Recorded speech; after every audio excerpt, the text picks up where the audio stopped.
Hey, it's often been said that church is a place for the broken.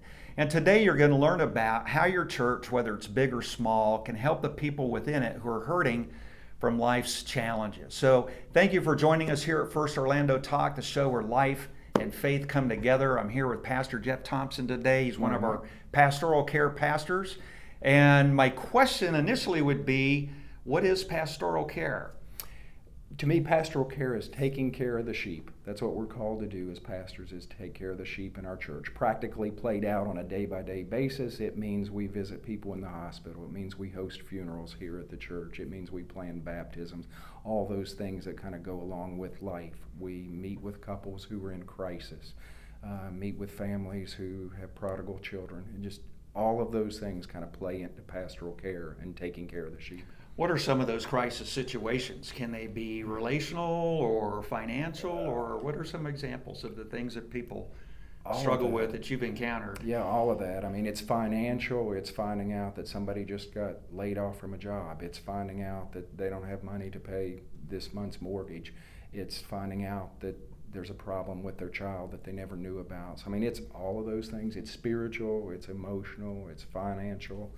All those things kind of rolled into one. Yeah, that's a lot. And I'm convinced that the longer that you live life, the longer that you've been around, you're probably going to end up experiencing one of those. We all have. I'm certain Absolutely. you have. I've got some stories I could tell right now. I have heard it said that all of us are either heading into a storm, we're headed out of a storm, or we're in the middle of a storm. So, I mean, those are the things that you just cannot get away from regardless. We're all going to face challenges in life. Yeah, I like that. Often those people's perception is that pastors, that's what they've been to seminary for. Or if you're at a large church and have multiple pastors on staff, or you're just a small church pastor, often people look at you as the person that is supposed to handle all that stuff. But realistically, even here at First Baptist Orlando, I mean, is the pastoral care staff able to handle the needs of every single person who says, I'm in crisis and I need help? Mike, I would love to tell you the answer to that is yes. Practically, the answer is there's no way we can. This is a church with a membership of 16,000 people. I'm one full-time pastoral care person. Got tremendous help from some other guys. But there's no way that three of us even can do that on a day-by-day basis in a 16,000 member church because the need is so great throughout. So how does a verse then like Galatians 6:2, which says to carry one another's burdens, tie into what it is you just said about three pastors, we can't manage all of this? What does Scripture have to say about helping to meet people in crisis or walk alongside with them during some of life's major challenges? I think you have to remember that Scripture was not just written for us as pastors. It was written for everybody in the church. And so therefore we're all called as believers and as Christ followers to bear one another's burdens, to help others when they're going through a time of need.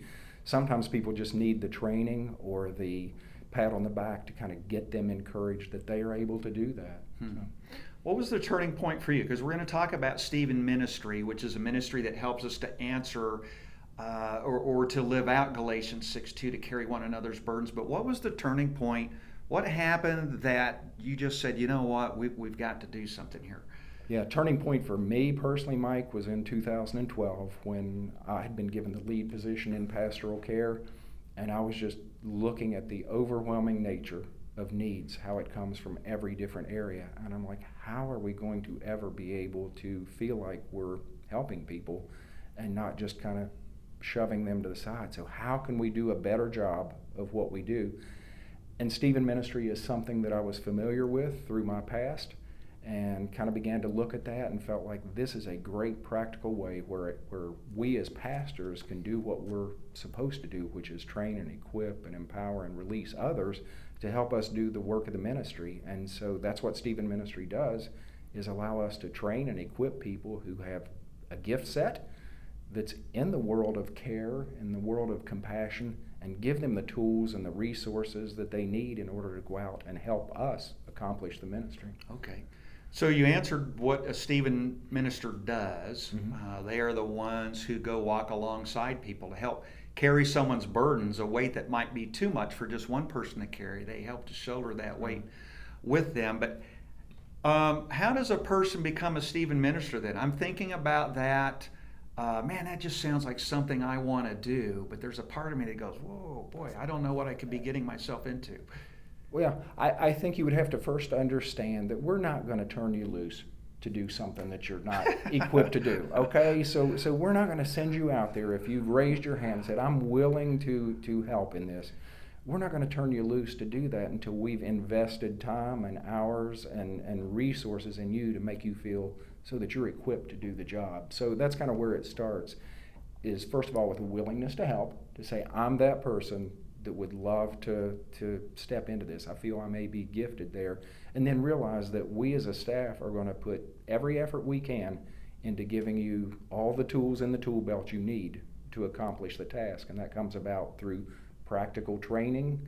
We do some very hands-on exercises in Stephen Ministry that are practical in nature. We also do some straight out of the book learning to prepare you for many of the different situations that you may run across when you meet with somebody. So there's a very structured, methodological Absolutely. process of doing this. That's probably just something you sit down and do in a day, or does it take a little bit longer? It takes a little bit longer than a day, Mike. You're signing up not for the faint of heart here. It's about a 50-hour training process. That's not going to happen all in a week.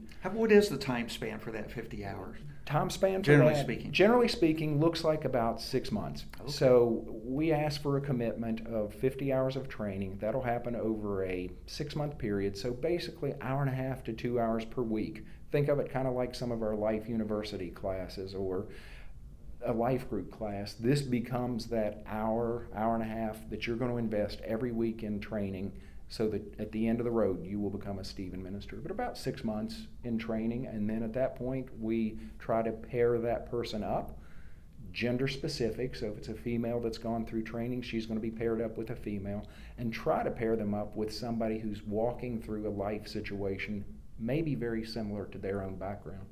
Okay. So you're trying to pair people as close as you can get, gender-wise, probably life season-wise, sounds like. Very much, if we can. All right. What are some of the stories that you've seen so far? I know that you can't name names or anything like that, but what are some of the stories that you've seen so far that have come out of the Stephen Ministry since people have graduated from the training and have been walking alongside folks who are facing major life challenges? Yeah, and I think one of the things you mentioned there, which is you can't name names, that's one of the beauties of Stephen Ministry, that it is a confidential ministry, and we emphasize that over and over in the training. So nobody's... So for someone needing a Stephen Absolutely. minister, this is a very private, confidential process. Absolutely. They don't have to worry that their name's going to be out there on a prayer list somewhere, or they're going to be revealed as meeting with a Stephen minister. This is all very much done in a way that they will feel very comfortable that what they're doing is confidential. Right. It's a safe place to come and talk. Some of the stories we've had are fascinating. I mean, it's parents who have a prodigal child, and they just kind of need somebody to talk them through, or the father may be having a harder time dealing with that than the mom. So therefore, helping him or her process through that. We've had people who are outside of the church wall, so this is not just specifically for church members at First Orlando. It's open to somebody outside of the walls of our church. And we've had several people who were members of other church, but were very familiar with our church, our ministry, but had needs within their family of just financial struggle seems to be one of those things that hits home with a lot of people. So that's a lot of what we see. I mean, in theory, it could be anything: chronic illness, a Absolutely. diagnosis, passing of a spouse. I mean, there's so many things in life. I mean, in pastoral care, we have a wonderful program called Grief Share, which is done in a group. But sometimes people aren't necessarily comfortable with meeting in a group setting, so therefore they may prefer a more private arena in which they can talk to somebody about the grief that they're I'm feeling. not a group guy. I Not a group prefer guy? one-on-one. All right. So then how does someone find out more? Let me ask you both sides of the coin. How does someone find out more if they're in need of someone to walk with them on a journey because they're in a major life crisis situation right now? And then how does someone find out more if they're interested in becoming a Stephen minister? A couple of ways you can do that. First of all, you can go to our website, which is firstorlando.com, and you will find a tab at the top of the page that says Care. When you follow that down to Pastoral Care, you're going to find information on Stephen Ministry there. So that'll allow you to send an email to us and let us know of a need to either receive care from somebody, or you have an interest in participating by being trained as a Stephen minister. The other thing you can do is get really excited that on August the 20th, we're going to have in our services, all 4 weekend services, Pastor David will be speaking on some verses that very much apply to helping others. And Stephen Ministry will be honored on that week as we kind of recognize our most recent group of trainees. So if you're in church on the weekend of 8/20, I would encourage you seek out one of our booths that morning and just let us know that, one, you either have an interest in being a caregiver, a Stephen minister, or you got a need that you're just walking through and you would really like somebody to come alongside you during that time. Okay. Well, Pastor Jeff, I appreciate it. Thanks for being here today, and thank you welcome. for sharing about Stephen Ministry. Thank you for watching us today on First Orlando Talk, the show where life and faith comes together. While you're at it, make sure that you hit that subscribe button so that you can be notified when we have other content that's published on YouTube. In the meantime, God bless you, thank you, and have a great week.